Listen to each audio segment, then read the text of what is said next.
You can buy it on TikTok in 5 minutes. I did. I bought a vial in like 5 minutes to prove a point. I got a 10% influencer affiliate code discount.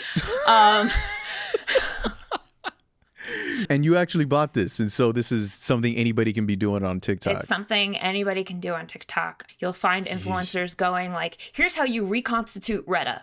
Because they're not selling it to you. When you get actual GLP-1 prescriptions from the doctor, you're probably getting pens where it's pre-mixed. And you just like inject it. It's the appropriate dosage. You are going to see a doctor every month to talk about your levels and titrating your dose, talking about side effects and managing those symptoms. Right. With Retta, right now, you're getting some guy on TikTok who's not a real doctor saying like, yeah, you should use 2.5 grams. And here's how you use an online peptide calculator. And here's how you reconstitute. Amazon link in my bio to buy syringes that I use. You just got your Ratatouille and you're confused on how to reconstitute it. I'm going to break it down as simply as possible so even your grandma could understand this. I just opened this individually wrapped insulin syringe. I pulled some air back into it and I am going to puncture the top of the backwater and then push some of that air in. And by the way, this is not medical advice. This is for research and entertainment purposes only. They are buying syringes off of Amazon. They are buying bacteriostatic water off of wherever, which is sterilized water. And they are mixing these things themselves and they are injecting it in their bodies. And then you read the comments and they're like, I got like a huge rash from the injection site. Is that normal? I'm vomiting my brains out because they didn't dose properly. Are they actually injecting retatrutide into their bodies? I've talked to pharmacists, I've talked to doctors and endocrinologists, and they're just like, ain't no fucking way, excuse the French, ain't no way that that's the real retatrutide. You do not know what you are injecting. You don't know what it's cut with. And they're saying things like, get third-party testing to verify. Well, how are you trusting a third-party lab when there is no usually pharmacists and compound pharmacies have like a sheet that kind of tells them, here are the active pharmaceutical ingredients, here's the sourcing. FDA has come out and said, we don't have those available for retatrutide. There's like a warning letter that was put out. So I don't know that these people are actually injecting retatrutide into their bodies. And you have really irresponsible wellness influencers out here who are just like, here's why you need to mix tirzepatide and retatrutide. Tirzepatide is Mounjaro and Zepbound. Here's how you mix them. Yeah, here's how you mix them. You microdose with this and then you microdose with that. And it's sort of just like... No. I'm sorry. Oh, that's so easy to find on TikTok. It is not hard to find these videos. Why I'm taking tirzepatide and retatrutide together, guys. And actually, this picture last year was just tirzepatide. So can you imagine how much better this is about to be? Speaking of what's easy to find on TikTok, though, I want to hit you with a counterpoint from the TikTok comments, which is a sentence I thought I'd never say. But let me just read some of the comments. So here we go. The FDA needs to keep an eye on the disgusting ingredients that they put in food and on artificial food and leave GLP alone. Another one, our food is straight out poison, so it's not about safety, it's about competition. And the last comment I want to read is, that's fine, China got us covered, because a lot of these peptides are coming from China. Mm-hmm. Not that I'm advocating that, oh, it was much better when we were all just really xenophobic and terrible and racist. But it's kind of wild to hear that somebody trusts a random influencer who is selling them stuff from a place that they don't really know much about rather than the FDA. Yeah, and that's kind of where this is so insidious because, you know, you have something that's very true, right? Which is that Eli Lilly, Novo Nordisk, they have basically patented these GLP-1s and they want to charge what they want to charge for it. And the insurance companies are like, these are hella expensive. We're going to put very restrictive conditions onto who can get these. But, you know, you have a lot of people who could potentially benefit from these medications. There's a lot of research being done about that. And so we live in a fat-phobic society and you have a lot of people who are just very desperate, who could benefit from the medications, who are being told for arbitrary reasons, you can't get it, or you're going to have to pay $1,000 a month for it. So there's a grain of truth there that they're digging into. But then they go and say, oh, yeah, so the FDA doesn't care about you. The FDA exists because people died. All of these regulations and the drug approval process exists because people died in the past when we didn't have these regulations. Right. But you can see how insidious it gets because you take something that is very true, that is very emotionally true, that is just like in capitalism, very true that these drug companies want to make money and our healthcare system sucks. And we're going to put it with you shouldn't trust healthcare institutions. And this influencer is here and you have a parasocial relationship with them. They're using words like science-backed, clinically backed. You're not thinking about the fact that they are profiting off of selling these peptides to you. They get a cut from the affiliate code. It keeps me up at night. Honestly, it's tough. It's tough to watch it happen. And, I write about it and then I get called a big pharma shill. Like, you're defending the big pharma companies. Really? Yeah. I've had commenters tell me I am a big pharma shill. And it's like, no, I just don't want you to put an approved drug sourced from God knows where into your body. I agree with you that the affordability thing is a problem. I think it's wrong. And there does need to be regulatory overhauls. And the pharmaceutical companies do need to be held accountable for being so greedy. But for God's sake, can we have like critical thinking skills and not inject something that you bought dubiously offline into your bodies using syringes when I challenge you to find an influencer who is properly disinfecting everything, the surfaces, using gloves, washing their hands before they disinfect things when they teach you how to reconstitute these gray market peptides. Because I asked a pharmacist and she was like, oh no, they are missing several steps. So, Oh no.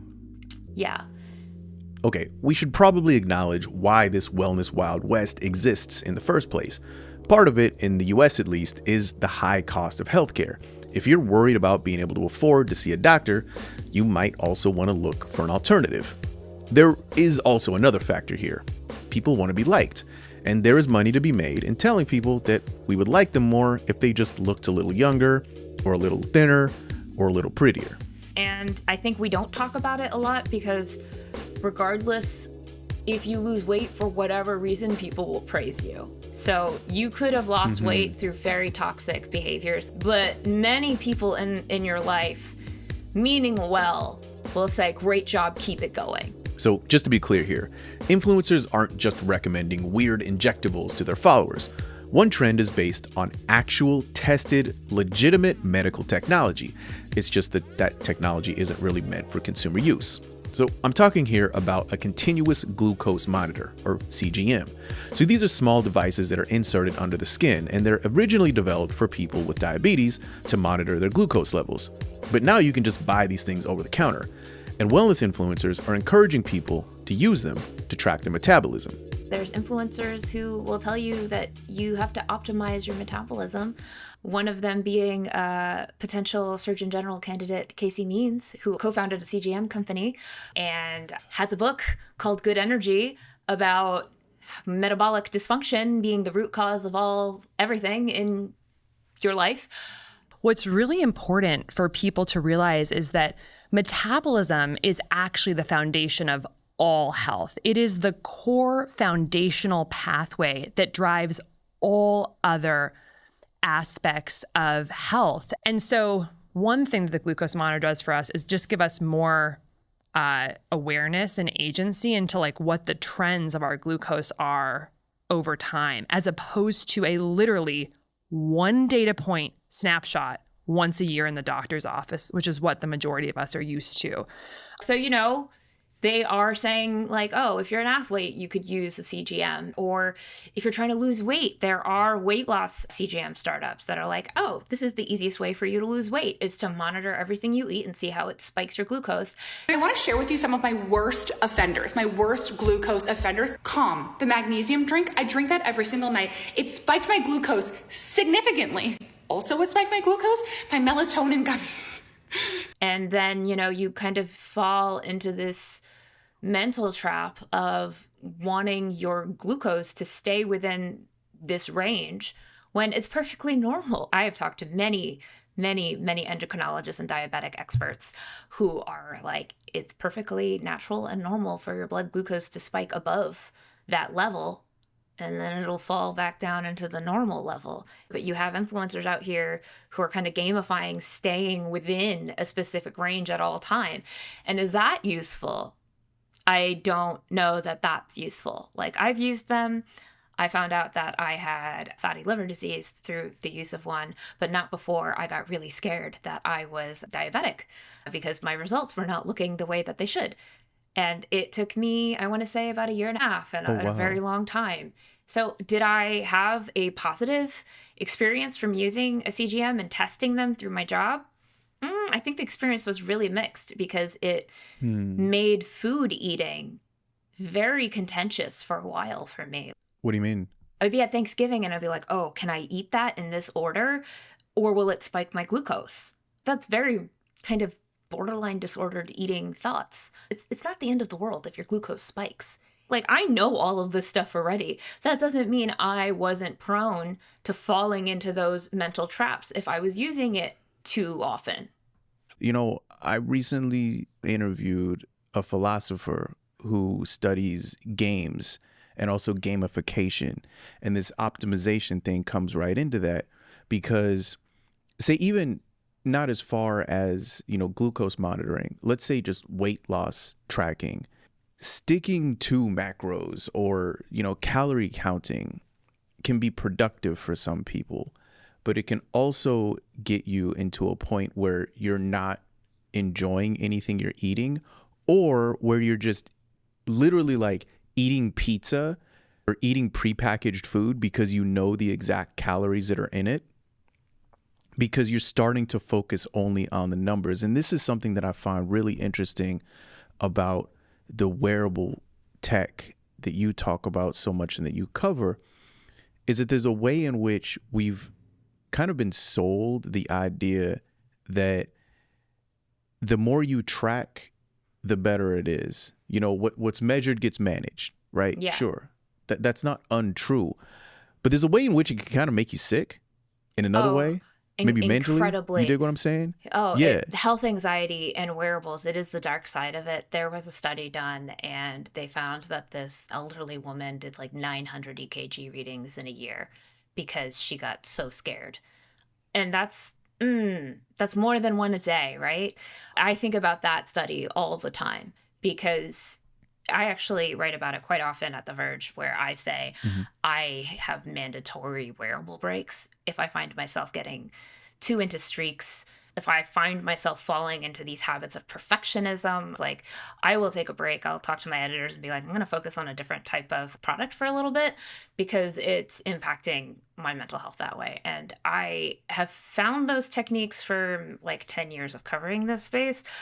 And so I hope to share that wisdom with people, but it is anxiety inducing. I do find myself falling into some traps at times and perfectionism. Type A personality, what say you? I think a lot of us have that. I think it's very Yeah. human to be that way. And let's be real, you are the product in a wearable life. It's not just health, it's also AI. Like, the reason why they are pushing this concept of AI wearables right now is that you don't take a wearable off. They can collect so much data on you. They can say it's personalizing your health, feeds into this optimization, longevity narrative. And what they're really doing is profiting off of all the data that they're collecting on you because you are the product. You make the AI better because you're wearing it. And the AI learns so much more about you because you're wearing it. This is your job. Like, you're actually in the trenches testing just about everything. I mean, you're basically running like a 24/7 experiment on yourself Yeah. with all of these different things. What would you say to somebody who is thinking about picking up that Aura Ring, or who's thinking about subscribing to that service where you get blood tests and you send it away, or who's thinking about getting some other kind of wearable or, wellness device? All anyone wants is to live a healthy life. It's very simple, right? What are the keys to a healthy life? Every doctor will tell you the same three things. The same three things.